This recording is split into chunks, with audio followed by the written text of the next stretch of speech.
And on that note, we can slowly begin. So, good evening, afternoon, or whatever time of the day it is in your part of the world, and tonight we're back to reading the Dictator's Handbook. Now, I will prefix this immediately by saying that I have been working on a presentation, but I did not manage to finish it in time. So, once again, we are going to be raw dogging it tonight. And to make things a little bit more interesting as we go on, I think I'm going to play some Tropico 6 in the background. Now, not me myself, because that would require me to install the game. Just step into your meme folder. Maybe at some point in the future. For now, though, I suppose we can just go with the flow. Where was it? Over here. Now, I have no idea why this black bar is still present there, and I have no idea how we can remove it at this time. This certainly inconveniences things, I'll say this much. Oh, apparently it's also part of the chat window, which means, excuse me for a second, that should fix it. There we go. Yeah, should have used it to censor the Eiffel Tower. Now that would have been a hoot and a half. However, we are not here for that. Now, of course, before we continue, shout out to Kaizen channel. No idea if this will qualify as me using it without a permission or not, but hopefully they will understand and be a good sport about that if they happen to find this particular stream. Now let me just see whether I can Alt-Tab out of this one without it slowing things down. We'll find out in a second. And also put on the Triunfo playthrough, or rather, playlist. After all, it's been a great fit for this particular kind of stream. Roll back a little bit, sound is okay, and we can begin in earnest in 3, 2, 1.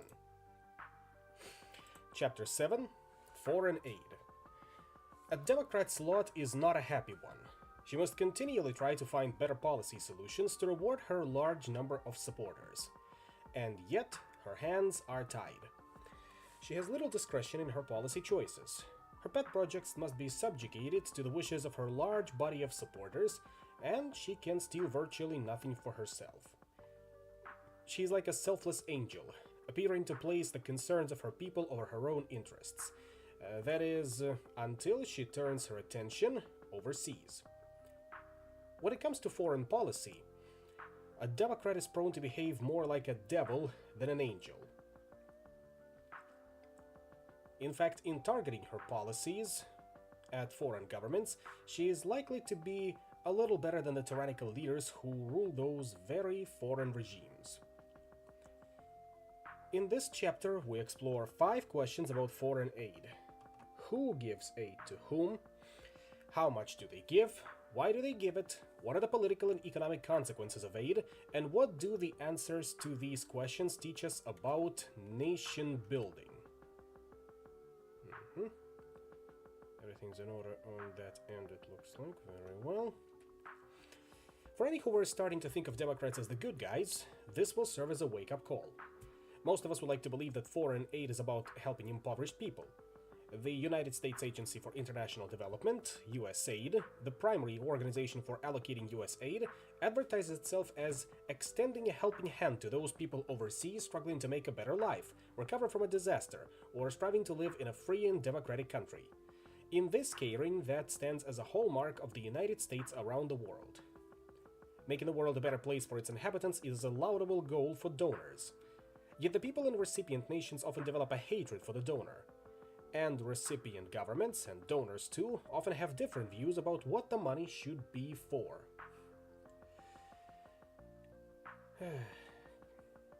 Of course it happens. As we will see, Democrats are constrained by their big coalition to do the right thing at home. However, these very domestic constraints can lead them to exploit the peoples of other nations almost without mercy. I guess this is happening again, huh? Fine. Looks like we are not going to do this one with full screen because that one takes up the majority of my PC's attention and I have yet to figure out how to disable that one. I'm just going to do it like so.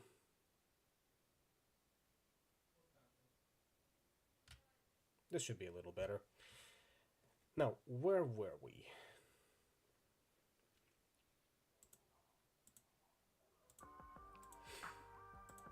Over here. The political logic of aid. Heart-wrenching images of starving children are a surefire way to stimulate aid donations. Since the technology to store grain has been known since the time of the pharaohs, we cannot help but wonder why the children of North Africa remain vulnerable to famine. A possible explanation lies in the observations of Ryszard Kapuscinski.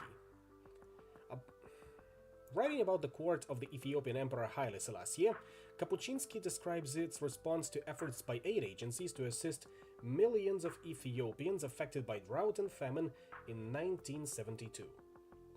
Suddenly reports came in that those overseas benefactors who had taken upon themselves the trouble of feeding our ever-insatiable people had rebelled and were suspending shipments because our finance minister, Mr. Yelma Deresa, wanting to enrich the imperial treasury, had ordered the benefactors to pay high customs fees on the aid. "You want to help?" the minister asked. "Please do, but you must pay." And they said, "What do you mean, pay? We give help, and we're supposed to pay?" "Yes," says the minister, "those are the regulations. Do you want to help in such a way that our empire gains nothing by it?"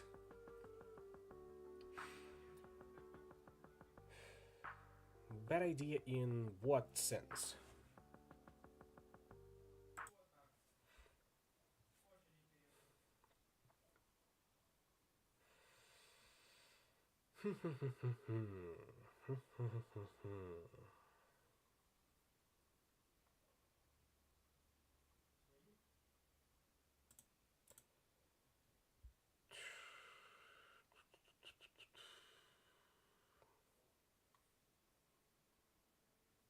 Over to Jonathan, I suppose.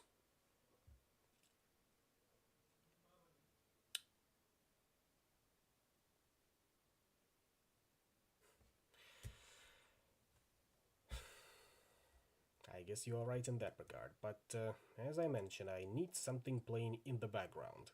Not just music, but just footage. Otherwise, draping something over for this particular stream is not something I'd like to settle for. I know it's ill advisable, and yet I am left with little to no options. Once again, I still haven't figured out what to fucking do with the color of the chat. Why can I not adjust it into a normal white color?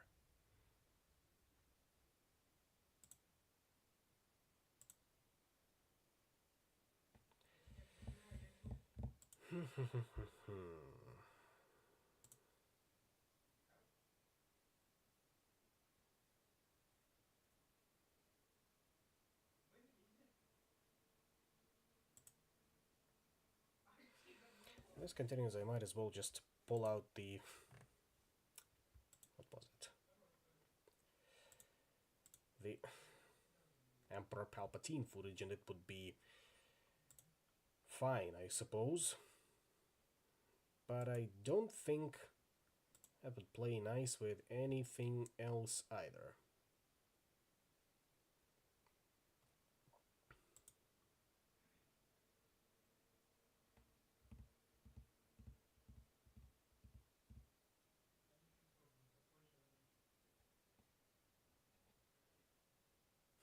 What year did this happen? What, the Tropico 6 footage? That one is relatively recent, 10 months ago, apparently. As for the Emperor Palpatine footage, you know which one I'm talking about. The one from episode 3. Oh, the Ethiopia one would be 1972. I did say that back in the day. Besides, that's not the point. That's just a part of what will be discussed in this chapter.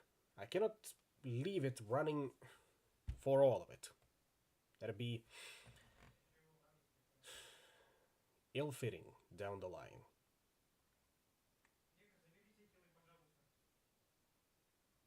Oh, fuck it, I should have thought about all of that earlier today, but I was busy being myself, and I got nobody to blame for that but me.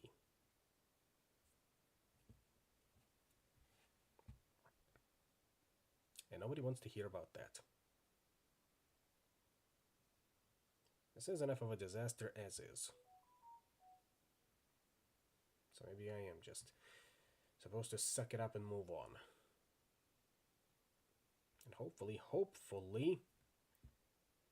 everything will be alright.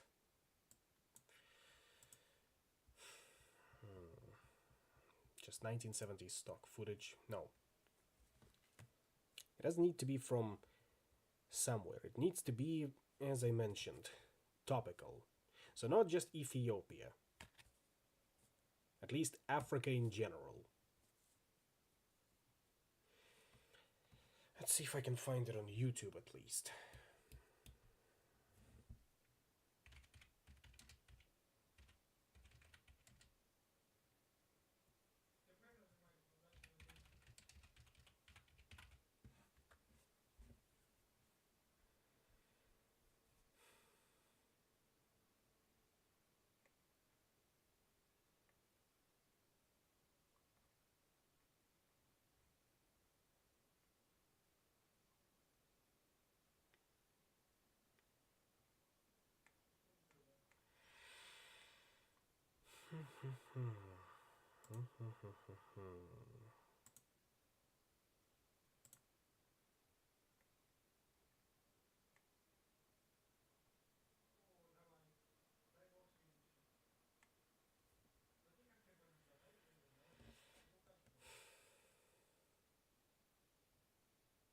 If only these clips were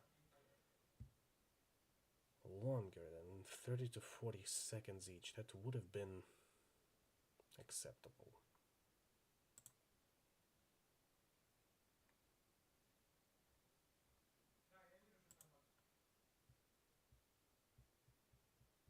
I hate it. I hate it here.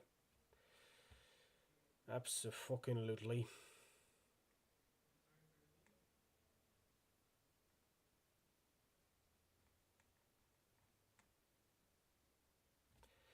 You know what, fuck it. If we are raw dogging it, I suppose we are raw dogging it, and I will just remain on this background with music on and continue where we left off.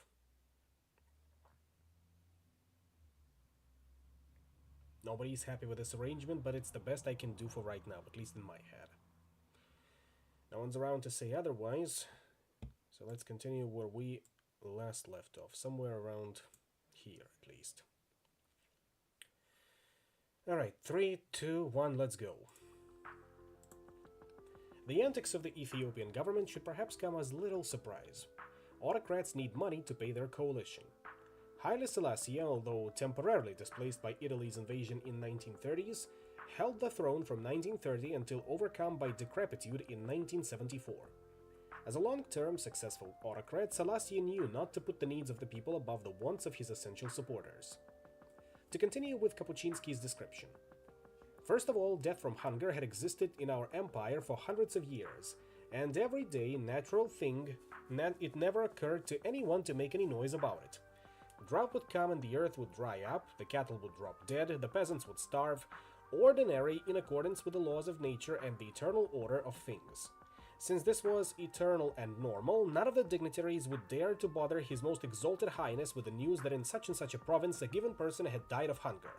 So how are we to know that there was unusual hunger up north?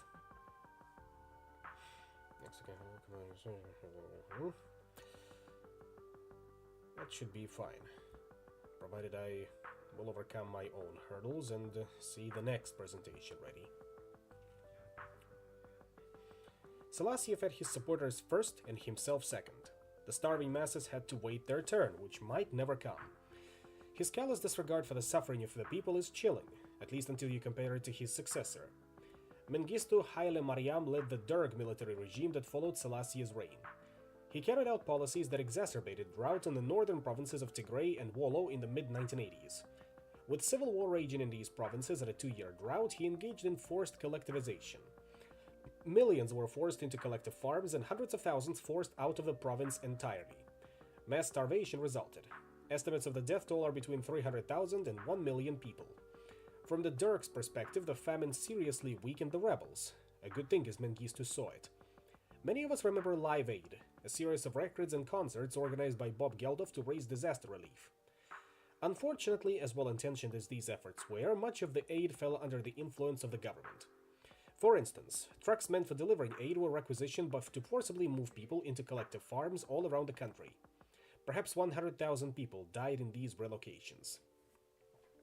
There is no shortage of similar instances where aid is misappropriated and misdirected by the recipient governments. To take just one prominent example, the United States gave Pakistan $6.6 billion in military aid to combat the Taliban between 2001 and 2008. Only $500 million is estimated to have ever reached the army. Nevertheless, aid continues to flow into Pakistani coffers. Given the stated goals of aid agencies, once it becomes clear that money is being stolen, one would expect them to stop giving. Alas, they do not. Indeed, to dispel any pretense that donors are having the wool pulled over their eyes, it is worthwhile to consider the Kenyan case. In her book, It's Our Turn to Eat, Michelle Wong describes the exploits of an idealistic bureaucrat, John Githongo. He was appointed anti-corruption tsar by the new Kenyan president, Mwai Kibaki. Given the notorious corruption of his predecessor, Daniel Arap Moi, Kibaki ran on an anti-corruption ticket. International aid agencies began once again to lend to Kenya at attractive rates. When the IMF gave Kenya a $252.8 million loan, The Economist reported that the finance minister was overheard whistling pennies from heaven. Githongo quickly discovered that the government thought his agency's function was more to cover up corruption than to root it out. When he realized the corruption went all the way to the president, he made secret tape recordings, which then fled to Britain and provided international organizations and banks documentary evidence of the corruption. He was not alone in his claims. The British ambassador to Kenya, Edward Clay, in beautifully florid language, described the corruption as ministers eating like gluttons and vomiting on the shoes of donors. Although some years later the IMF and World Bank would eventually stop lending to Kenya, this was not the immediate reaction. Indeed, the international financial community shunned Githongo rather than the wrongdoers. His information was ignored and he became a pariah at development meetings. Banks and bureaucrats acted like people so desperate to eat at a restaurant that they continued to ignore the health department's warnings and that the kitchen was overrun with rats. Githongo now makes a meager living as a lecturer and consultant. Edward Clay became persona non grata in Kenya and was discreetly retired by the British government. Both Githongo and Clay effectively ended their careers by doing the right thing. It is hard to believe that aid agencies remain so naive as to not understand how misused their funds are. Perhaps the truth lies in another aim of the US aid, furthering America's foreign policy interests. Perhaps the United States is more interested in having a reliable ally in its fight against global terrorism and needs assistance combating Somali pirates in the Indian Ocean. Against this harsh view, that aid is about recipients selling favors overseas, is the rhetoric of Kenya's first president, Jomo Kenyatta, who at his Independence Day speech in 1963 said, "We shall never agree to friendship through any form of bribery. And I want all those nations who are present today, whether from West or from East, to understand our aim. We want to befriend all, and we want aid from everyone. But we do not want assistance from any person or country who will say, 'Kenyatta, if you want aid, you must agree to this or that.' I believe, my brothers, and I tell you now, that it is better to be poor and remain free than be technically free but still kept on a string. A horse cannot choose. Reins can be put on him so he can be led around as his owner desires. We will not be prepared to accept any aid that will tie us like a horse by its reins." As upright as his speech may initially sound, Kenyatta is in fact being disingenuous. Are aid agencies willingly throwing away money? Or are they getting something in return? We suspect that the key statement in Kenyatta's speech was whether from west or from east. In spite of his idealistic words, he was covertly telegraphing that his government remained open to bids from both sides. Political logic suggests that Democratic donors are ready to turn a blind eye to theft and corruption when they need a favor. If you remember, Sergeant Doe of Liberia received over $500 million from the United States during his decade in power, and the United States got a lot in return. We were getting fabulous support from him on international issues. He never wavered in his support for us against Libya and Iran. He was somebody we had to live with. We didn't feel that he was such a monster that we couldn't deal with him. All our interests were impeccably protected by Doe. With the end of the Cold War, the United States had much less need for Doe's support. Only then did it find its moral scruples.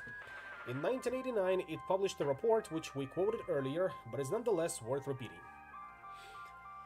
Liberia was managed with far greater priority given to short-term political survival and deal-making than to any long-term recovery or nation-building efforts. The president's primary concern is for political and physical survival.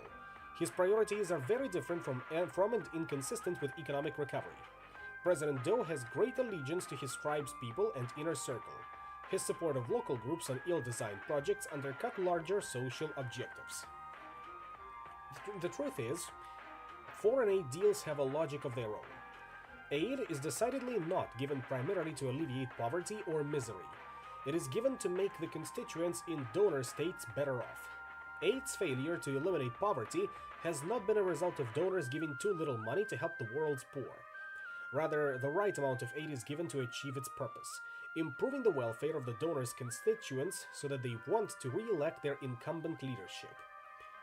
Likewise, aid is not given to the wrong people, that is, to governments that steal it rather than to local entrepreneurs or charities that will use it wisely. Yes, it's true that a lot of aid is given to corrupt governments, but that is by design, not by accident or out of ignorance. Rather, aid is given to thieving governments exactly because they will sell out their people for their own political security. Donors will give them that security in exchange for policies that make donors more secure too, by improving the welfare of their own constituents. The fact is, aid does a little bit of good in the world and vastly more harm. Unless and until it is restructured, aid will continue to be a force for evil with negative consequences. Moreover, it will continue to be promoted by well-meaning citizens who, in making themselves feel good, are blinded to the harm they are inflicting on many poor people who deserve a better lot in life. Let's be clear, Democrats act as if they care about the welfare of their people because they need their support. They're not helping out of the goodness of their hearts, and their concern extends only as far as their own people, the ones from whom they need a lot of supporters. Democrats cannot greatly enrich their essential backers by handing out cash. There are simply too many people who need rewarding. Democrats need to deliver the public policies their coalition wants. Autocrats, on the other hand, can richly reward their limited number of essential backers by disbursing cash. Money, which with good governance suggests should be spent on public goods for the masses, can instead more usefully, from the autocrat's perspective, be handed out as rewards to supporters. And since private goods generate such concentrated benefits to the people who matter, and the good leader never forgets who matters is all that matters, autocrats forsake the public policy goals of the people. It is not that they necessarily care less about the people's welfare than do Democrats. It is just that promoting the people's interests jeopardizes their hold on power. Remember the story of Julius Caesar. Herein lies the basis for making foreign aid deals. Each side has something to give that the other side holds dear. A Democrat wants policies his people like, and the autocrat wants cash to pay off his coalition. Suppose there are two nations, Nation A and Nation B, each with a population of 100 people. The leader in each nation has $100 with which to buy political support. Suppose Nation A is a democracy and its leader needs to keep 50 people happy in order to stay in power. In contrast, B is an autocracy and its leader needs to keep 5 people happy. Suppose the people of both nations care about some policy initiative taken up by Nation B. For instance, to take a common Cold War situation, the policy might be Nation B's stance towards the Soviet Union. The citizen in Nation A preferred that B adopt an anti-Soviet stance. Suppose the value of such a stance to each of the people in Nation A is equivalent to $1.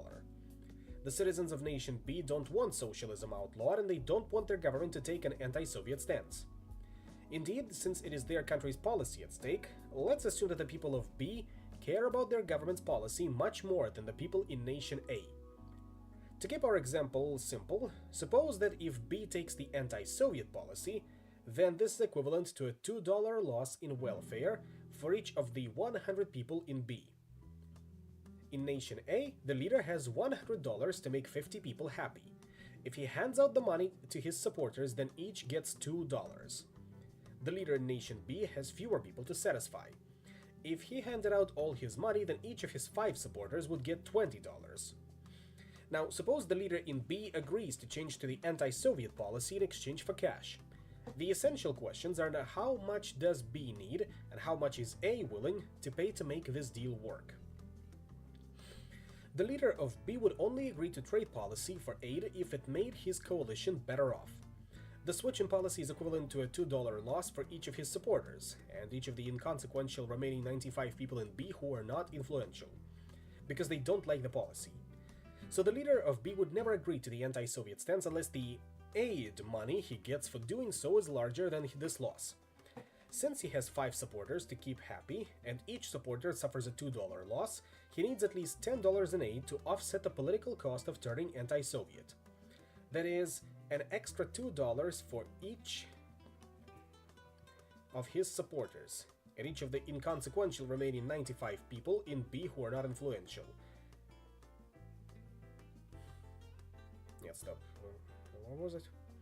That is, an extra $2 for each of his 5 essential backers is the minimum required to change B's policy to be anti-Soviet. There we go. The leader in Nation A only buys the anti-Soviet policy if its value to his supporters is greater than the amount given up by each. Since the 50 coalition members in A value the anti-Soviet policy at $1 each, the money they could give up so that their government can buy an anti-Soviet stance from country B must be less than $1 each.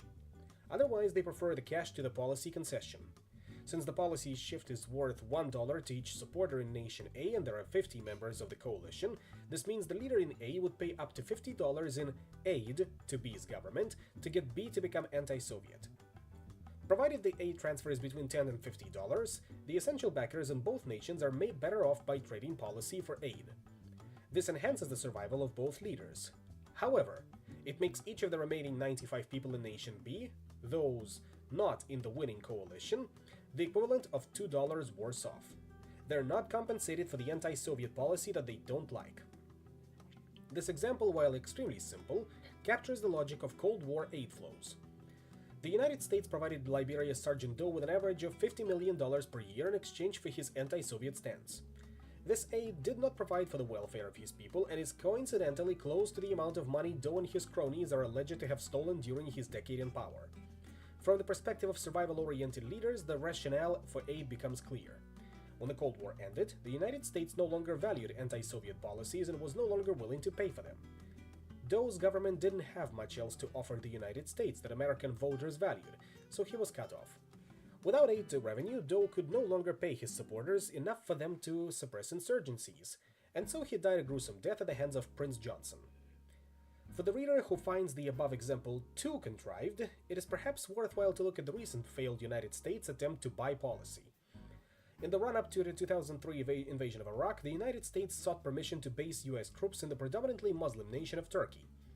Such basing rights would have improved the US Army's ability to engage the Iraqi army. Although Turkey is allied with the United States through NATO, the idea of assisting a predominantly Christian nation to invade a fellow Muslim nation was domestically unpopular in Turkey. During negotiations in February 2003, the United States offered Turkey $6 billion in grants and up to $20 billion in loan guarantees. Given Turkey's population of approximately 70 million, these aid totals amounted to about $370 per capita. Turkey is relatively democratic. For a quick back-of-the-envelope calculation, let's suppose its leader needs the support of a quarter of the people. So the value of the United States offer works out to nearly $1,500 per essential backer. This is a substantial amount, a bit over 10% of today's Turkish income per capita. Once again, data subjected to change, considering the flow of time. But then the policy concession sought was very politically risky. Indeed, it might be useful for the American reader to think about how much compensation they would need before agreeing to allow foreign troops based in the United States in order to invade Canada. It appears that $1,500 per person was not enough.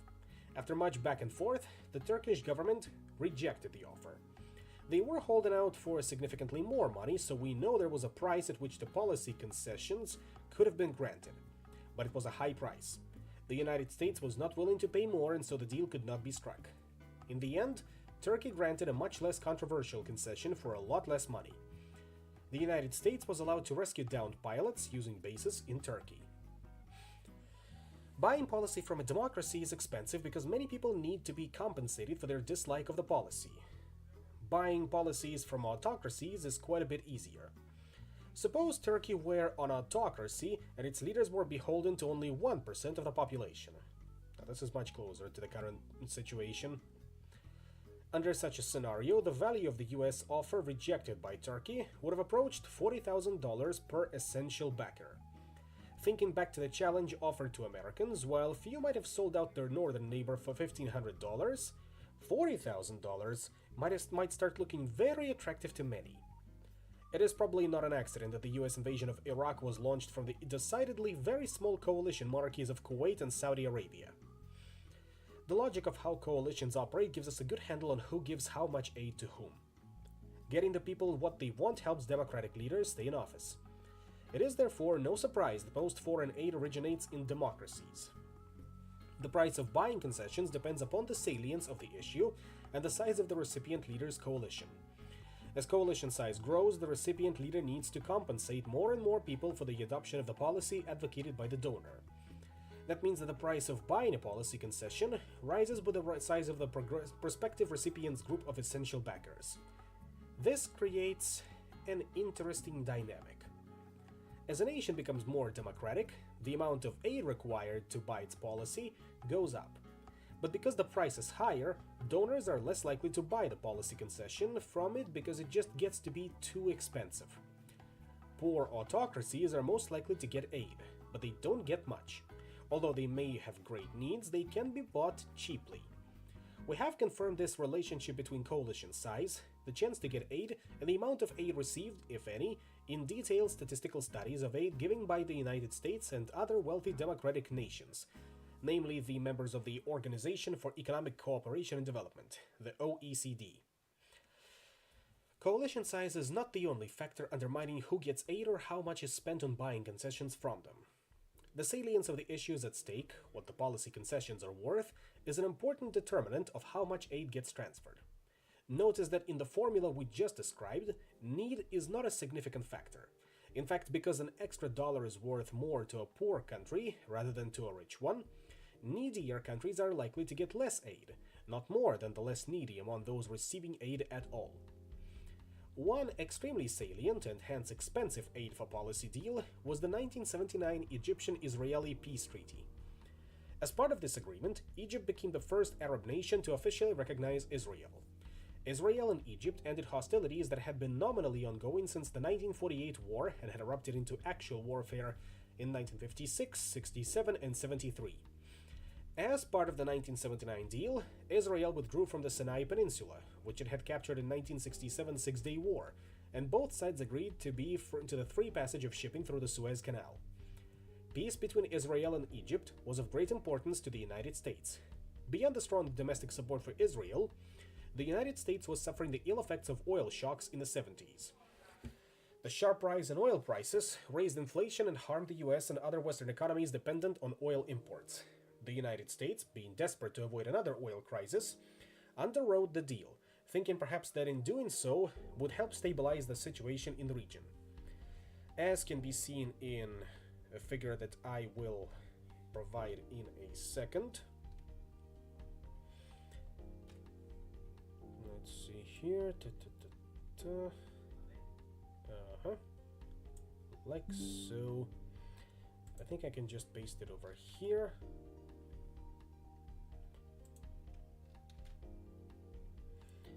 Come on, where you are.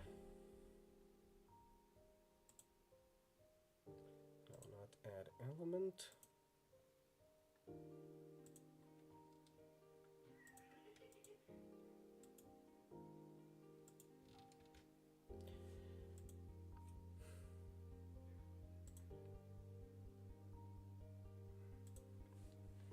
I hate when this happens, but I suppose we can just do it this way.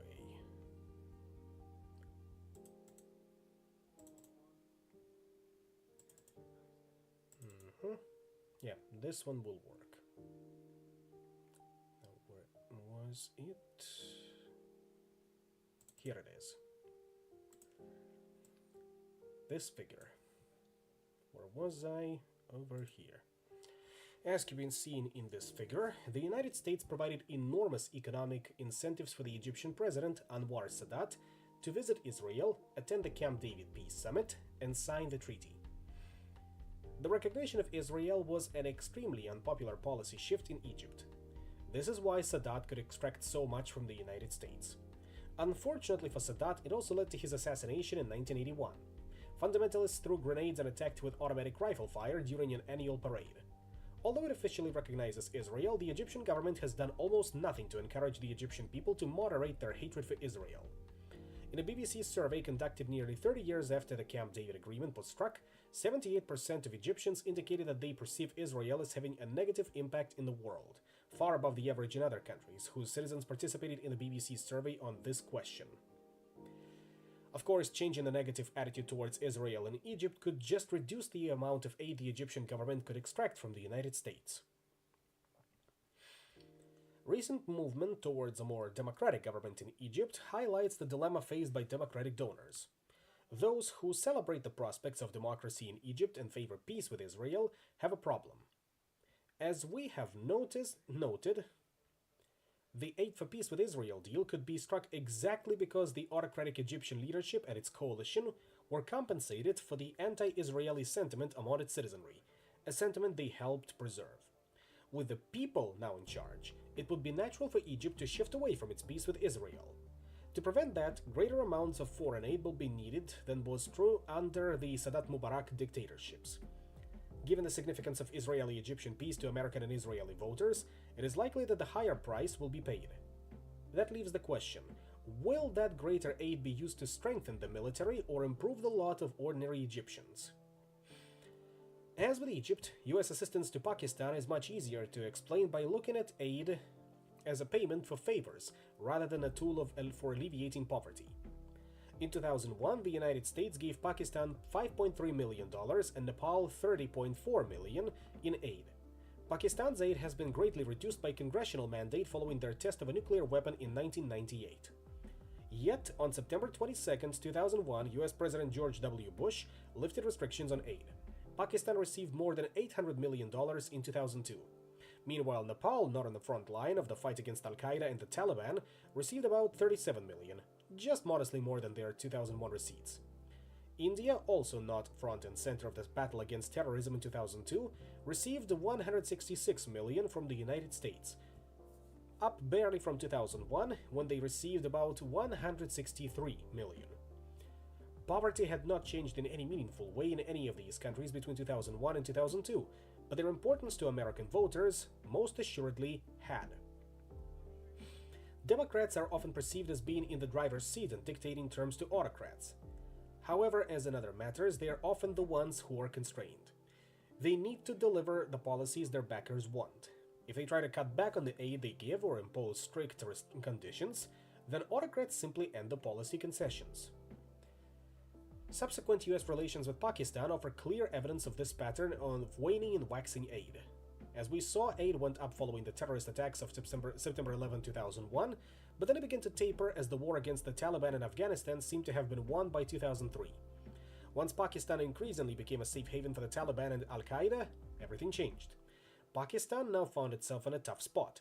If the government opposed the Taliban, who were infiltrating the Pakistani frontier with Afghanistan, they were likely to face a domestic insurgency.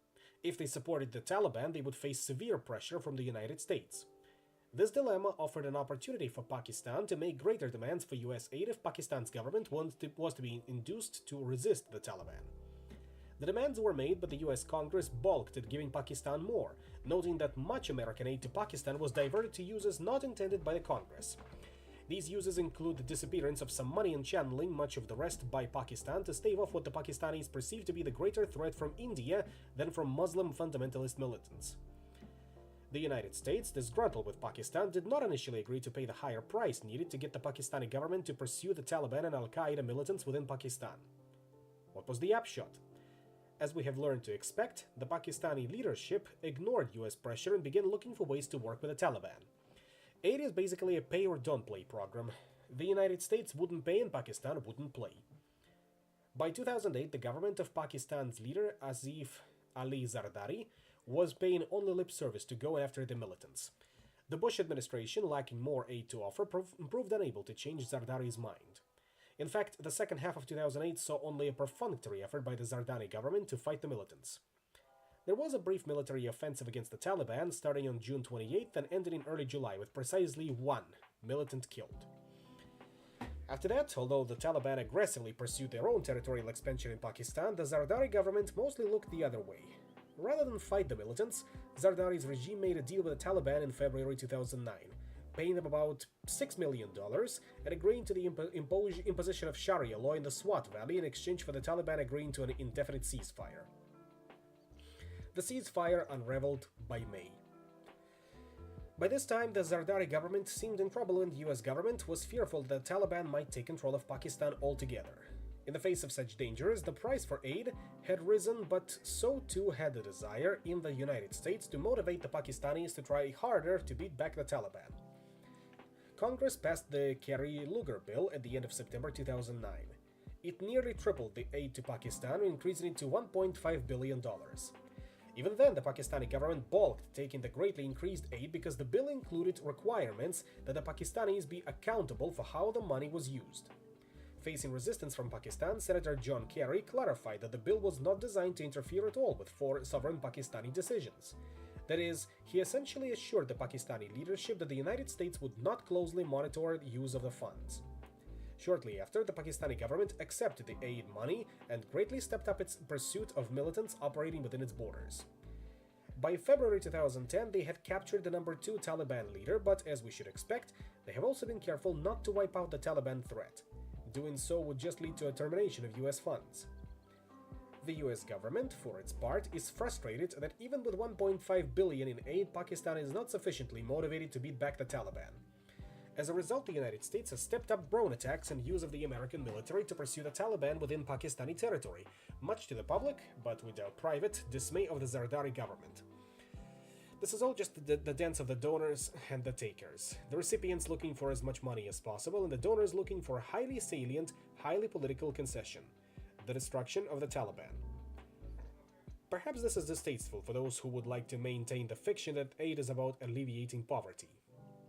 Naturally, some aid is given with purely humanitarian motives, such as that given after a natural disaster. Yet, it is hard to reconcile the large scale of aid flows to Egypt and Pakistan with idealistic goals. If aid actually helped the poor, then we might expect the people in recipient nations to be grateful and hold donor nations in esteem. Nothing could be further from the truth. In return for its benevolence to Egypt and Pakistan, the United States is widely reviled by the people in those two countries, and with good reason. In 2002, Pew undertook a study of values and opinion in 42 nations. One question asked about people's view of the United States. In Pakistan, 69% of people reported an extremely unfavorable view of the United States. In Egypt, the figure was 79%. In the other 40 nations, an average of only 11% of the people share this extremely negative view of the United States. But then Pakistan and Egypt received an average of $1.6 billion in economic and military aid from the United States in 2002, while the other 40 nations averaged only $97 million in aid. The pattern is born out of detailed statistical analyses. People in nations receiving lots of US aid seem to hate the United States. Of course, much may have changed since 2002, and it would be fascinating to see whether our assessment continues to be borne out in future surveys. Our account of aid may seem to paint the United States as international bad guy number one, but the United States is far from the only aid donor. While the United States is the largest overall donor, as a proportion of its economic size it gives relatively little, about 0.2% of GDP. Scandinavian nations give over 1% of their economic output in foreign aid. Provided the policy rewards that a foreign power can provide to a Democrat's supporters are worth more to the supporters than the rewards that could be directly purchased with the money, Democrats support aid. Other nations and agencies buy favors too, if not perhaps on the same grand scale that the United States can afford. In fact, careful analysis shows that even the seemingly generous Scandinavians give aid in exchange for policy concessions rather than altruistic reasons. They particularly like to use aid to gain trade concessions and pro-socialist ideologies in recipient regimes. Aid agreements are notorious for being tied to conditions that help the donor. This means that the agreement often specifies how, and more importantly where, the money is spent. For instance, Germany might give a recipient money, but only if they use it to buy German tractors. This might seem an inefficient way to reward tractor manufacturers. However, international trade laws often forbid direct subsidies. Further, tied aid can bring future business, such as spare parts and service. Canada is notorious for high levels of tied aid, 60 to 75% of all its aid. Scandinavia and the UK claim to have the lowest levels of tied aid, but even there, informal tying is common. For instance, Denmark has allocated $45 million to repair ferries in Bangladesh. Rather than repair the ferries locally, Denmark proposed taking the ships to Denmark and repairing them there at 4 times the local cost. Amid protests from the Bangladeshi government, Denmark decided to simply cancel the whole scheme, so neither the Bangladeshis nor the Danes benefited. Just as the United States buys security and trade concessions with aid, and the Europeans trade aid for business concessions, so too does Japan. Whales need to fear Japanese benevolence. American voters like pork. In contrast, Japanese voters like blubber, and Japanese leaders have been working hard to deliver. In 1986, the International Whaling Commission instituted a moratorium on the commercial hunting of whales. While this ban was popular with the people of most nations, the citizens of Iceland, Norway, and Japan want to resume hunting. Currently, the Japanese hunt a small number of whales through a loophole that allows hunting for scientific research. These whales, of course, end up being eaten. The Japanese government buys votes on the IWC with foreign aid. Recently, behind Japan's efforts, the IWC's membership has swelled to include nations with no history of whaling. Some of these recent members, such as Laos, Mali, and Mongolia, are landlocked. Japan's efforts have been rewarded with growing support for the resumption of whale hunting. The impact of aid. Example after example highlight the simple fact that aid is given in exchange for policy concessions, far more readily and in far larger quantities than to reduce poverty and suffering. Following World War II, the rich nations seem genuinely to have thought they could free the world of poverty through their generosity. But no sooner did aid begin to flow than the politics of survival intruded on the noble goal of reducing misery. It should not be surprising that politics prevailed over benevolence. The record is unambiguous. Foreign assistance has proven ineffective at alleviating poverty and promoting economic growth. In the aftermath of World War II, Europe faced many challenges. Even the victors had suffered enormous human and economic losses. The United States launched a widespread relief program known as the Marshall Plan. Adjusted for inflation, the United States pumped over $182 billion in economic assistance into Europe between 1946 and 1952. Britain was the largest recipient, followed by West Germany, France, and Italy. The United States' goal was to build stalwart states aligned against communism. To achieve these ends, the United States needed an economically strong Europe, states that were willing to combat communism and follow US-dictated economic plans that got aid. Those not willing to do so didn't. Over the entire post-war period, total US economic assistance was nearly $1.3 trillion. Military aid over the same period was about $650 billion. To give some perspective, together these economic and military aid packages are roughly twice the size of the 2009 US stimulus package and Troubled Asset Relief Program (TARP) funds put together. The success of the Marshall Plan proved hard to replicate. Trillions of dollars have been pumped into developing economies, yet there is precious little to show for it if we measure performance by assessing improvements in the quality of life. As we've seen, aid has done virtually nothing to relieve poverty. Among policy makers, this record has prompted a fierce debate about the efficacy of aid. For critics, it's all too easy to point to many aid-dependent states in Africa that are poorer now than they were at independence. The development community likes to counter that such a direct comparison is unfair and argues that while aid-dependent nations have performed poorly, they would have done even worse without aid.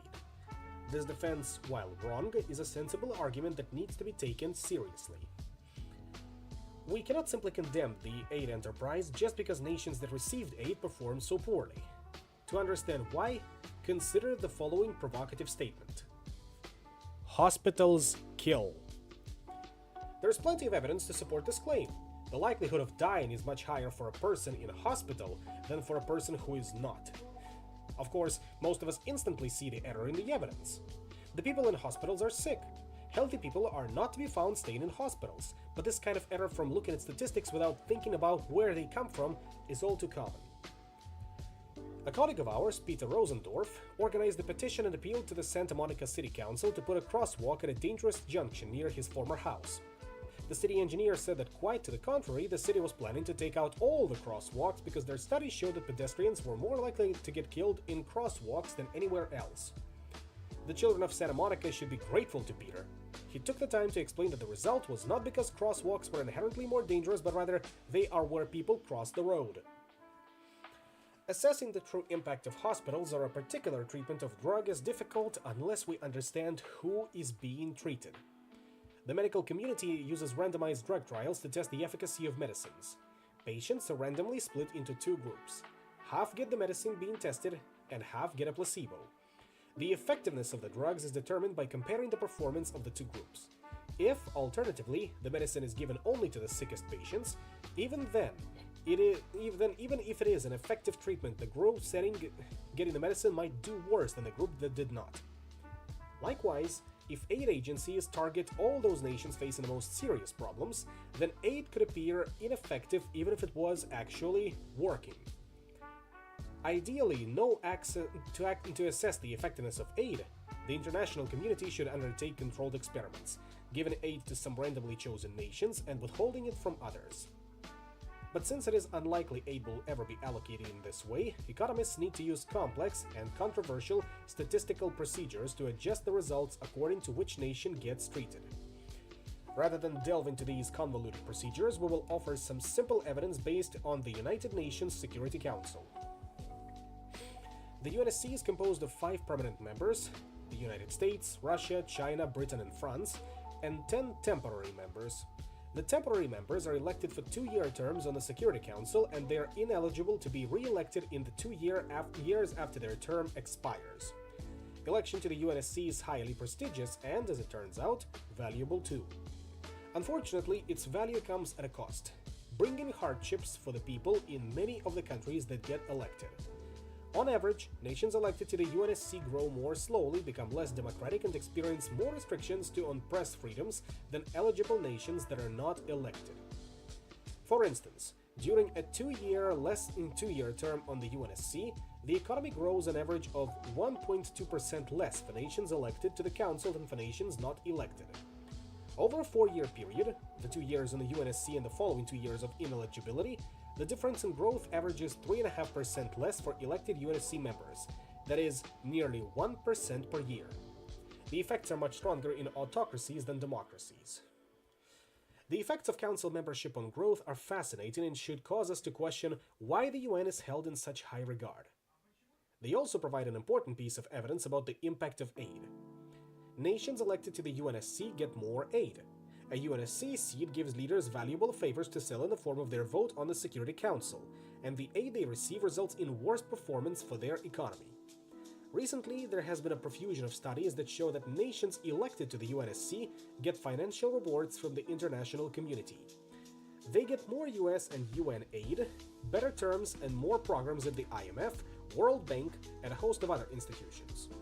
Membership on the UNSC gives national leaders a say in formulating global policy. Many leaders, particularly those from autocratic nations, appear to prefer to sell this influence rather than exercise it on behalf of their people's interests. UNSC membership comes as close to a randomized test as we are likely to get. Although who gets elected is not random, it is unrelated to the need for aid.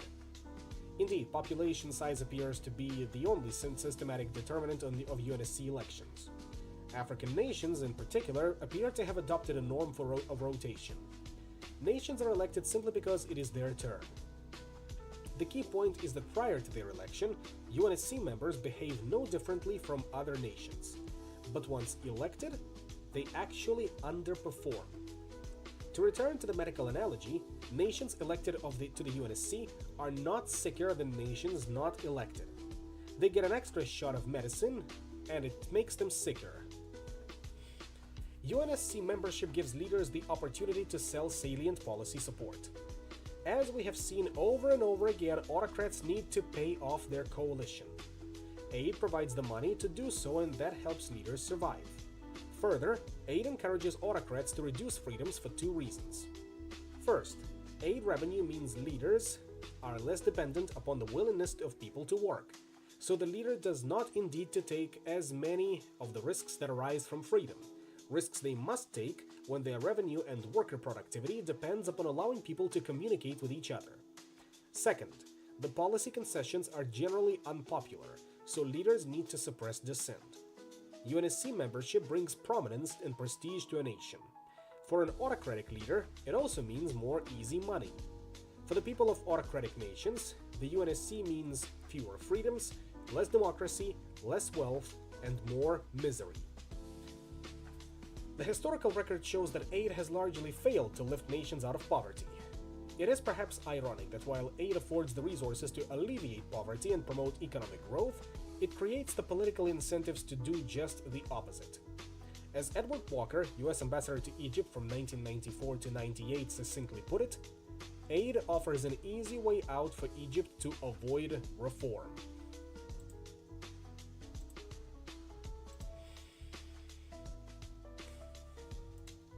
An assessment of foreign aid. So, what are we to think of foreign aid? Is it good for policy, or just good politics? It certainly has had its successes. Foreign aid, in the form of the Marshall Plan, lifted the predominantly democratic nations of Western Europe out of economic disaster. But the deck was stacked in the plan's favor. The United States wanted to promote an economically powerful bloc as a means of combating Soviet expansion. The plan therefore promoted economic growth. Democrats need policy success, and so were happy to comply with US policy goals in exchange for substantial aid. Yet, as we now know, subsequent aid donations have failed to replicate the success of the Marshall Plan. What aid does well is to help dictators cling to power and withhold freedoms. And yet, the quest to make aid work for the poor is phoenix-like in its ability to rise and rise again. Or, come to think of it, maybe like Sisyphus. We just keep climbing the same hill only to fall down again.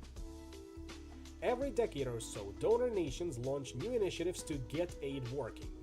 The most recent manifestation of this is the US Millennium Development Goals. Set up by the United Nations Development Program and adopted by world leaders in 2000, this program sets poverty, health, gender equality, education, and environmental targets to be reached by 2015. For instance, the poverty eradication goals call for reducing by half the number of people living on less than $1 per day. Commendable as such declarations are, saying you want to make poor people richer or at least less poor and actually doing so are completely different things.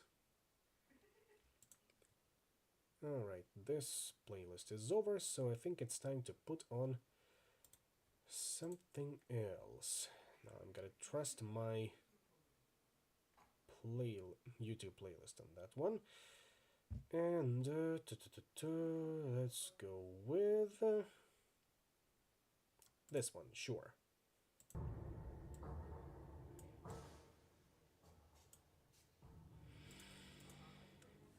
Millennium Development Goals are not the first such declaration to end poverty. They were preceded by efforts to attain self-sustained growth first, in the 1940s and 50s through infrastructure development, then with the US P4 program to make scientific and technological breakthroughs readily available to poor countries, followed in turn by John Kennedy's declaration that the 1960s would be the decade for development. The goals, set back in late 1940s, remain the same, and scant evidence suggests that the world is closer to achieving those goals than it was in the 50s or 60s. William Easterly has discussed the hope and optimism that accompany these roughly once-a-decade initiatives. He laments that while each new plan says it will be different, they repeat the same errors of the past. He argues that bureaucracy involved in giving aid ensures funds are given in ways that impede rather than promote economic activity. Poverty persists. Now, I do believe I've got the perfect meme for this one, so give me a second to pull it up.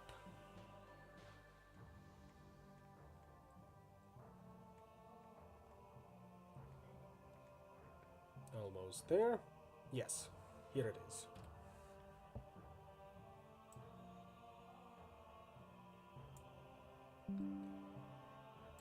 And to add it over here.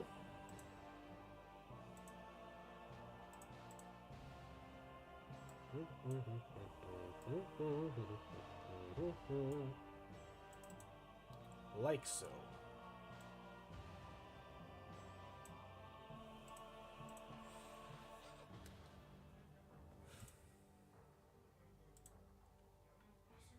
And where were we? Here. Still, we don't need to be completely pessimistic about aid. Our knowledge of how it works has greatly improved. For instance, we know that aid works much better in the presence of good governance, just as we know that more often than not it goes to places with bad governance. Proponents of development assistance point to the success of NGOs undertaking directed programs within nations. Some of these programs have produced wonderful successes. For instance, in 1986, the Carter Center started a plan to combat guinea worm disease, a parasite transmitted via dirty drinking water that affected about 3.5 million people in 17 nations across Asia and Africa. By 2009, worldwide infections have been reduced to about 3,000, mostly in southern Sudan.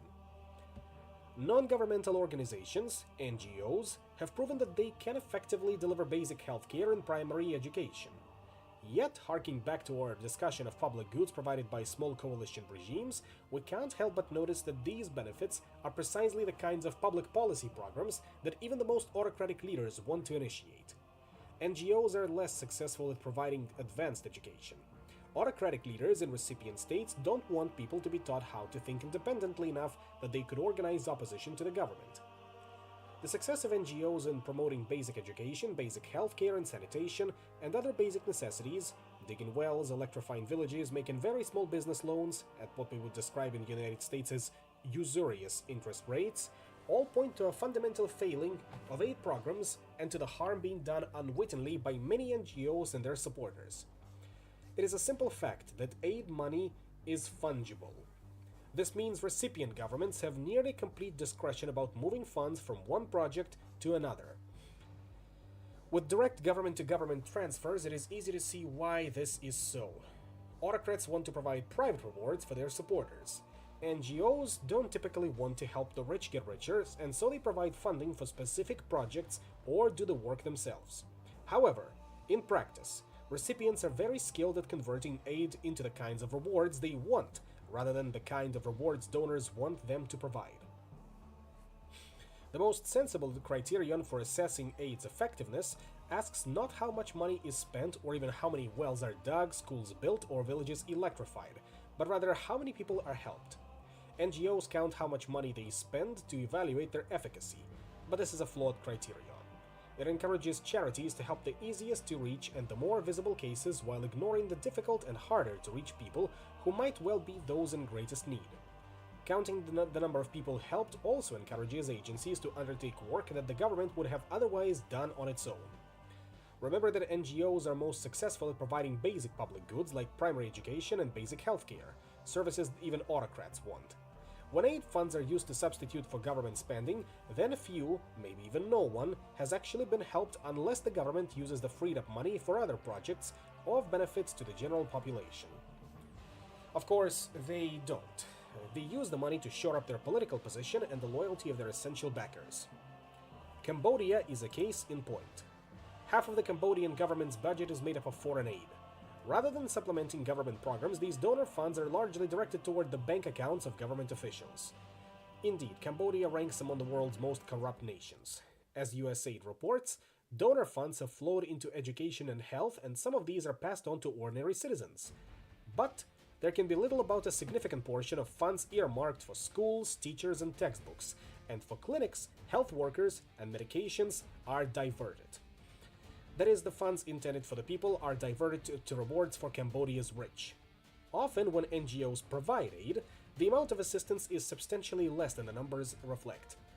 Suppose an NGO provides basic education to 100 children in a village at a cost of $100 per child per year, for a total expenditure of $10,000. It sounds like 100 people are helped by the NGO, pleasing their donors and bringing in more money. The reality of how many people are helped, however, is less clear. The government might have paid to educate half of those children, or even all of them, itself, even if there were no expectation of aid. Nominally, the agency helps 100 children, but in reality, they help 50 children at twice the nominal cost, and they let their leaders abscond with $5,000. Is this good? Well, yes, for the 50 extra children. Is it bad? Well, yes, for all of the people, since the NGO is facilitating the government's opportunity to steal more money, and the NGO is helping to further entrench a bad government and power to plague the people for many more years to come. Even some of the simplest acts of charity have bad consequences that enhance government control and irresponsibility. To take a personal example, Alastair took his children on a tour of Kenya in 2009. One of the stops was at primary school, where they were encouraged to help paint classrooms. It seems like a nice idea to help out, and many people enthusiastically grabbed paintbrushes, eager to brighten the classroom. Alastair objected on principle and went outside and taught some of the kids how to use a digital camera. Was he being a Grinch, or was he encouraging better economic policy? From the economic perspective, having highly skilled tourists and their families paint classrooms is at best ineffective, and at worst, downright harmful. Comparative advantage lies at the heart of economics. Everyone should specialize in what they are relatively good at and then trade their goods and services. This way, everyone ends up with more than if everyone tried to do a little of everything by themselves. Consider the comparative advantage of Kenya relative to Britain, where most of the people on Alastair's trip were from. Education levels are low in Kenya, and there are lots of unemployed manual laborers. Kenya's comparative advantage is therefore in industries requiring lots of relatively unskilled labor. Indeed, this is where it flourishes. Kenya is a huge exporter of flowers. It has a great climate for growing and lots of people to tend to the labor-intensive processes of growing, picking, and packaging flowers. The flowers are then flown to Western Europe for sale. In exchange, Europe exports goods that require human and physical capital to produce: pharmaceuticals, machinery, and computer software. Europe has a relative abundance of human and physical capital. It trades its capital-intensive products for Kenya's labor-intensive agricultural products, and both nations are better off. So what has this to do with painting school classrooms? Well, painting classrooms, while fun, deprive the local worker of a much-needed job.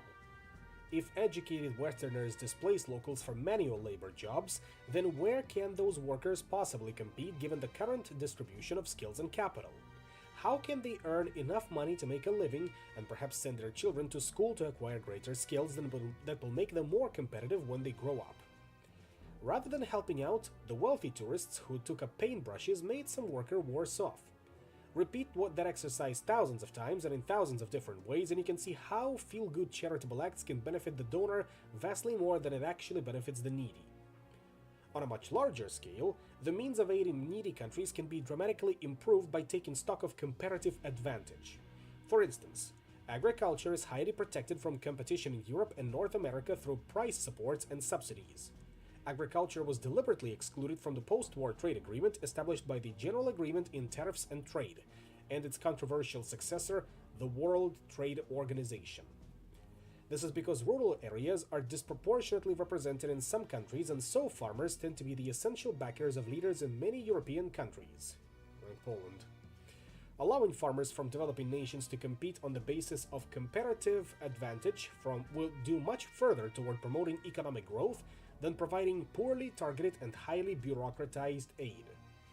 Painting schools provides just one tiny example of how assistance, even when well-meaning, undermines development. Bill Easterly's work shows that rather than this being the exception, it is the norm.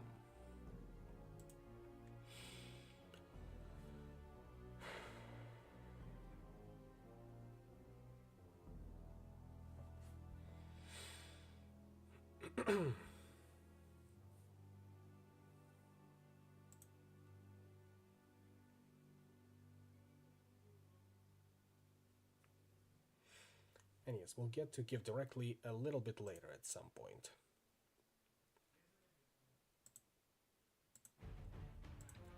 Aid shakedowns. We started this chapter with an account of Haile Selassie's shakedown of donors. By now it should be clear that this practice is all too common and reflects the logic of privately given aid. When private donors provide aid, governments must either strike deals with them so that the government gets its cut, that after all is the value of aid to a small coalition regime, or in the absence of such deals, they must shake down well-intentioned private donors. Either way, the government must get its piece of the action or it will make it impossible for donors to deliver assistance.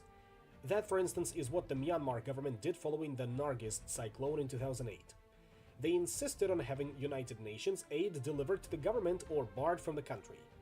Why?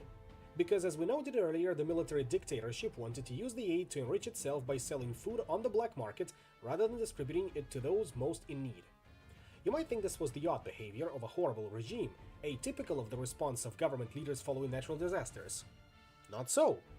Consider the case of Oxfam relief for Sri Lanka in the wake of the 2004 Indian Ocean tsunami.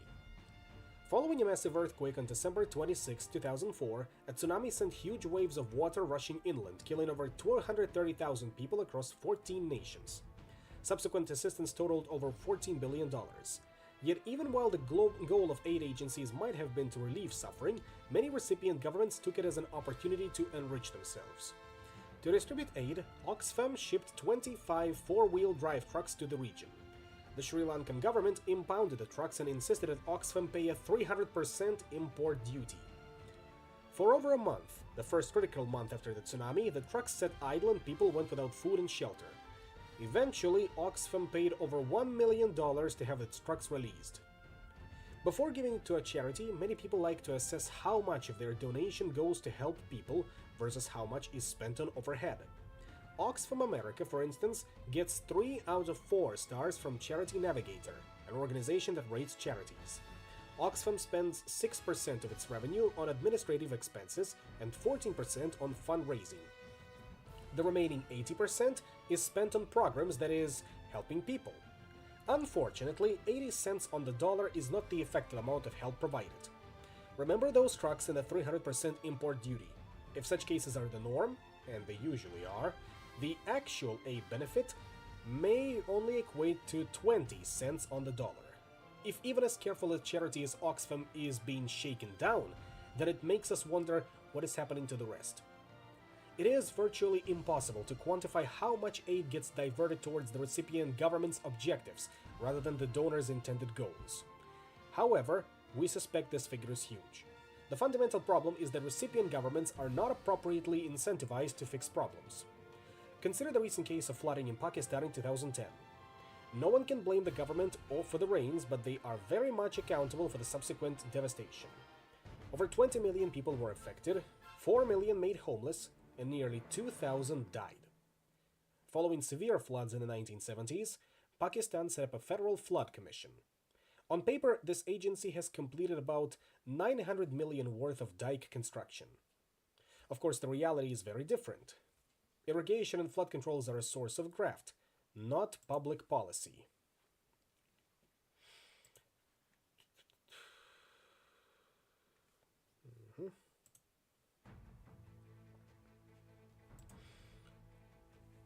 As the flood...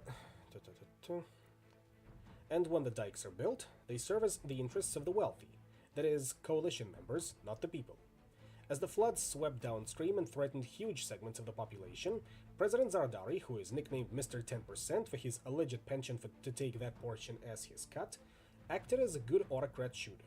He ignored the problem, headed off to Europe for a high-profile tour, and left his government to sacrifice the many to save the few.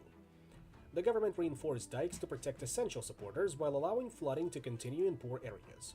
Areas with ethnic minorities and large numbers of opposition supporters were particularly likely to flood. Richard Holbrooke, the late US Special Representative for Pakistan, described the flood as an equal opportunity disaster. But this is far from the truth. Beholden to a few, Pakistani leaders sacrificed the many. They reinforced barrages and dikes to protect the homes and farms of their supporters and ignored the plight of towns and villages. A local official acknowledges.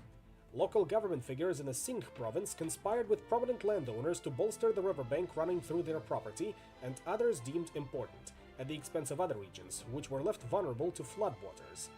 It was not just incompetence on the part of the authorities to protect the poorest of the poor from potential floods. It was their deliberate intention that they should suffer if floods were to take place. Obviously, from a good governance stance, this behavior makes no sense. But in terms of ruling for one's own survival, it is an ingenious move. Supporters were reminded of the consequences of being outside the coalition of essential backers. That is good for loyalty. And aid agencies rushed to give money. The UN Secretary General Ban Ki-moon described the flooding as the worst he had ever seen and called for massive foreign assistance. Many Pakistanis preferred to directly assist those affected, noting, "We don't donate to the government because we know it's mainly a way for government officials to make money." The international community was less careful. They gave Pakistan $1.7 billion in the first 3 months. That equates to about $83 per affected person. Presumably, much of the money was siphoned off. It certainly was not used for efficient disaster management. Pakistan was not the only nation affected by severe floods in 2010. Benin also faced historic floods that covered 2/3 of the country. Although the absolute numbers were smaller because Benin is a much smaller country, in proportion to its size, the scale of the disaster was very similar to that in Pakistan. Benin received much less assistance, only about the 1/20th of the aid per affected person. Yet despite this, its response has been widely praised. But then, of course, Benin is much more democratic than Pakistan. With the disastrous earthquake and tsunami having struck Japan in 2011, we're confident much the same pattern as in Benin will be repeated. Japan, a democratic country, will receive massive assistance as it should. It will use the money much more wisely than the nations affected by the 2004 tsunami. It is easy to understand why Zardari did so little to minimize the impact of the flood on the masses, and as some have suggested, he may have deliberately made things worse. He had strong financial incentives. As the magnitude of the disaster increased, so did the amount of aid. His survival depends upon paying off the few rather than protecting the many. Aid incentivizes autocratic leaders to fail to fix problems. Had Pakistan implemented an effective flood management program instead of just saying they had, then the people would have been much better off. But Zardari would have had no pretext to further fleece donors.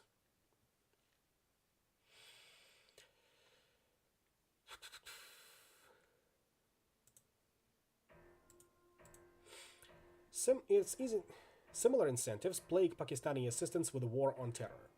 Following the terrorist attacks of 2001, the United States repeatedly sought their assistance in fighting the Taliban and Al-Qaeda and in capturing international terrorists, foremost of which has been Osama bin Laden, the leader of Al-Qaeda who was believed to be hiding in the tribal regions in northwestern Pakistan. Through 2008, the United States had paid Pakistan $6.5 billion in economic and military aid for its assistance. If Pakistan had captured bin Laden and prevented the Taliban from operating in the northern Pakistan, then the United States would have been very grateful. But it would also no longer have needed to pay Pakistan. As with effective disaster management that limits the number of disaster victims, capturing bin Laden would have ended aid to Pakistan's leaders, as his death may do now. To understand how aid works, it is essential to take into account the incentives from the perspective of the leaders who enact policy. Unless aid is restructured to change these incentives, Pakistan has little reason to end insurgency and terrorism. Instead, both will be allowed to rumble on and encouraged to expand it if the West tries to cut aid. Fortunately, in addition to identifying problematic incentives, our perspective offers the tools to restructure aid to create the incentives to fix problems. Fixing aid policy. The modus operandi of the international community is to give recipient nations money to fix problems. A common argument is that the locals know much better how to address their problems than do faraway donors. That's probably true, but knowing how to fix local problems and having the will to or interest to do so is quite another matter. This policy of giving money to recipients in anticipation of their fixing problems should stop. Instead, the United States should escrow money, paying it out only when objectives are achieved. Consider the problem of capturing Al Qaeda's former number 2, Ayman al Zawahiri. Suppose the United States thinks $4 billion is a reasonable reward for his capture. Remember, to date the US government has paid $6.5 billion without success. This money would be escrowed, say, at a Swiss bank. Upon Zawahiri's capture, Pakistan could receive a payment of $2 billion, with, say, an additional $1 billion in each of the 2 subsequent years. The deal could perhaps be done more cheaply if we dispensed with the fiction that the money is for the Pakistani people and paid it directly to Pakistani leaders. If aid took the form of a reward in escrow scheme, then Zardari would need to hand over Zawahiri to receive money. However, unlike the existing incentives, he could deliver without fearing that the money will dry up once his assistance is no longer needed. Zardari might prove unwilling or unable to capture Zawahiri for $4 billion. However, if this is the case, then the United States has lost nothing. He would certainly not be more likely to plan to hand him over if all he has to do is pretend to look for Zawahiri to keep the money flowing. That, of course, is the way the current system works. Undoubtedly, there are many operational and procedural problems with implementing an aid and escrow scheme, and these problems would be even more difficult in terms of designing escrowed aid relief for disaster management. Yet, it is better to tackle these tricky technical issues within a framework that incentivizes leaders to solve the donor's problem than to carry on with failed policies.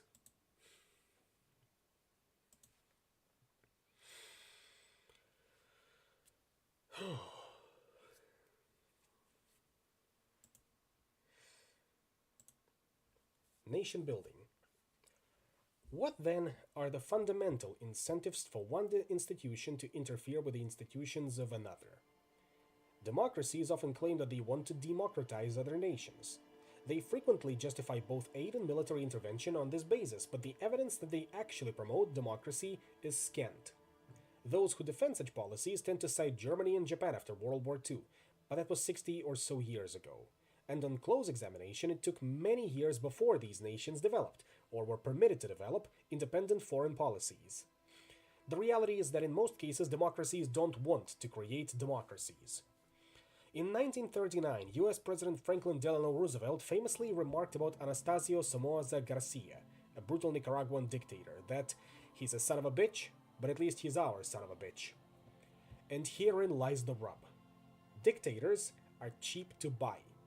They deliver policies that democratic leaders and their constituents want, and being beholden to relatively few essential backers, autocrats can be bought cheaply. They can be indulged to trade policies the Democrat wants for money the autocrat needs. Buying Democrats is much more expensive. Almost every US president has argued that he wants to foster democracy in the world. However, the same US presidents have had no problem undermining democratic or democratizing regimes when the people of those nations elect leaders to implement policies US voters don't like. Undermining democracy was the story behind US opposition to the Congo's first democratically elected prime minister, Patrice Lumumba. He was elected in June 1960 and he was murdered on January 17, 1961, just half a year later. Lumumba ran into difficulty with Western democracies because of the policies he adopted, not because he usurped power. He spoke out vehemently against the years of Belgian rule over the Congo.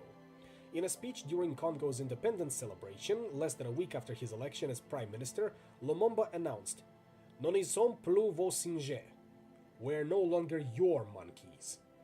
In an effort to remove Belgian troops and diplomats from the Congo and to defeat the secessionist movement in Katanga province led by Moïse Tshombe, Lumumba sought Soviet military assistance. That was a big political error. The massive bulk of evidence today points to US and Belgian complicity in Lumumba's murder. Later, the United States would become closely associated with the Congos, that is Zaire's, Mobutu Sese Seko, who, unlike Lumumba, was neither democratic nor pro-Soviet. For a price totaling billions by the time he fell out of power 32 years after his ascent, Mobutu was willing to back US policy. Democratically elected Lumumba was not, and that meant he had to go. Lumumba was not exceptional in his downfall at the hands of democratic leaders. Hawaii's Queen Liliuokalani was overthrown in 1893. Her sin? She wanted Hawaii and Hawaiians, no doubt including herself, to profit from the exploitation of farming and export opportunities pursued by large American and European firms operating in Hawaii. As these businesses' interests organized to depose her, the United States sent Marines ostensibly to maintain peace from a neutral stance, but in fact making it impossible for the Hawaiian monarch to defend herself. And then we ought not to forget the overthrow of democratically elected Juan Bosch in the Dominican Republic at the hands of the American military in 1965. His offense? He liked Fidel Castro. Or Salvador Allende in Chile, Mohamed Mossadegh in Iran, or US opposition to the democratically elected Hamas government in the Palestinian Authority. Topical. And the list goes on. As we write these words, we see this policy of reluctance to promote democracy at work for the US in the Gulf. The United States has a long history of supporting useful autocrats. Indeed, US policy in that part of the world stands as a perfect example of the perils of democratization. The incipient democracies in the Gulf are unlikely to be positively inclined towards US interests, in part because of deep policy differences and in part because we've been funding for decades the oppression under which they were governed. In case after case, the story is the same. Democrats prefer compliant regimes to democratic ones. Democratic interventionists, while proclaiming to be using military force to pursue democratization, have a profound tendency to reduce the degree of democracy in their targets, while increasing policy compliance by easily purchased autocrats.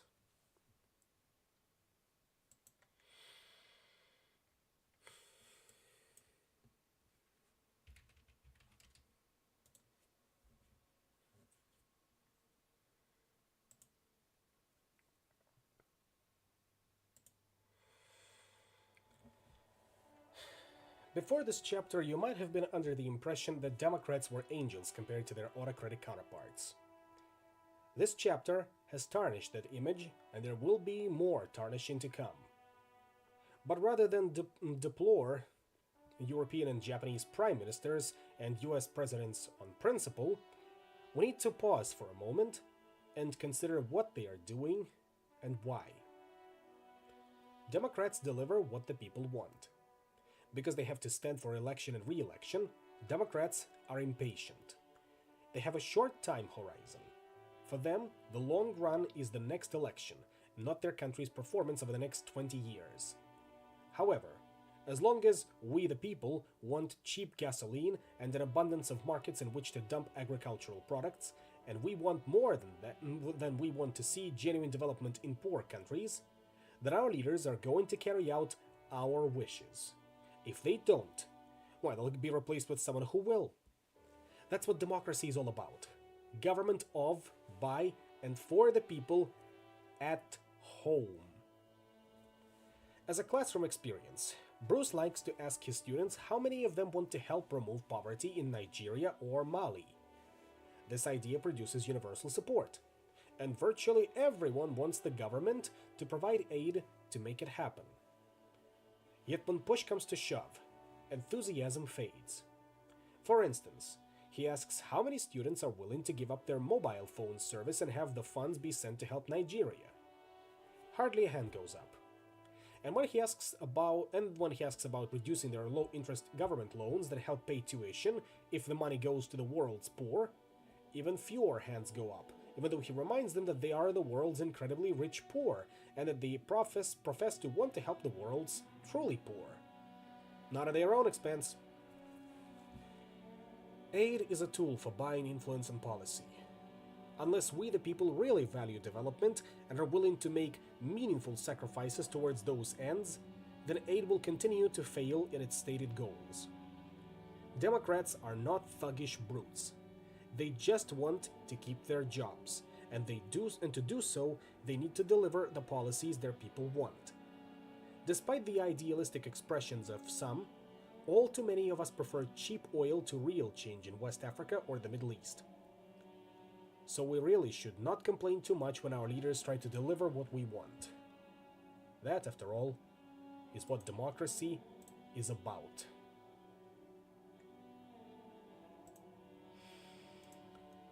Funny how it all works, huh? Funny how it all works.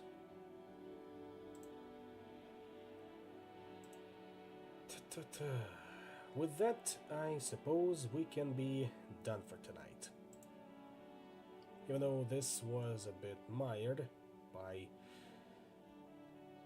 things outside of my control, partially and not so much.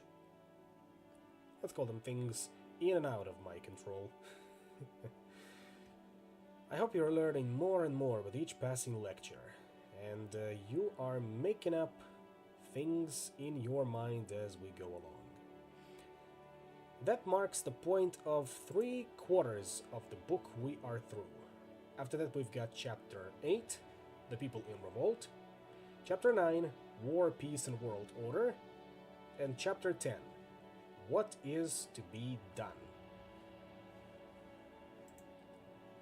And of course the acknowledgements page, which is little but needed. I will consider asking you for help when the time comes. For now, though, I would like to thank you all for coming. I'm gonna take a little break and go back to my other project that is waiting on me. Thank you all for coming. Hopefully you're enjoying this as much as I do, even with all the hiccups along the way. And I'll see you all hopefully tomorrow when we go back to our regular schedule. Until next time. Have a good one.